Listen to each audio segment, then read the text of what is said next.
Kalau anda miskin, bersedialah untuk tunggu lebih lama. Kalau anda kaya, anda bolehlah dapat rawatan dengan cepat. Inilah realiti yang bakal dinormalisasikan di bawah skim baru KKM, iaitu Rakan KKM. Mulai awal tahun ini, KKM nak memperkenalkan satu skim yang dipanggil sebagai Premium Ekonomi, ya, di bawah hospital awam kita. Pesakit yang mampu bayar lebih akan diberi laluan khas untuk mendapatkan rawatan dengan lebih cepat. Kerajaan kata ini bukan satu penswastaan.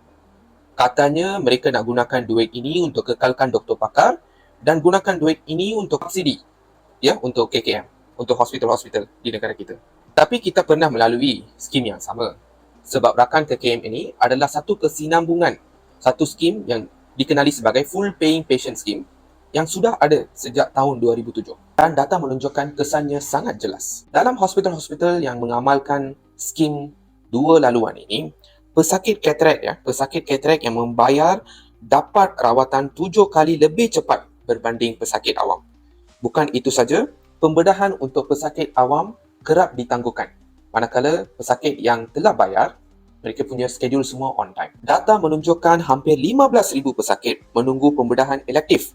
Sebagai contohnya, untuk katarak kena tunggu sekitar 3 bulan, batu karang kena tunggu selama 11 bulan, pembedahan jantung kena tunggu selama 7 bulan, dan pembedahan untuk jantung kanak-kanak, ya, kena tunggu sehingga 21 bulan, iaitu sekitar 2 tahun. So, persoalannya sangat mudah. Kalau sistem yang sedia ada pun sudah lambat, bagaimana membenarkan orang untuk potong queue akan memastikan semua orang akan dapat rawatan dengan on time?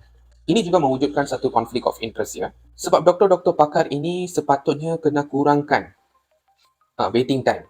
Tetapi mereka juga dapat manfaat kewangan kalau orang subscribe paying scheme ini.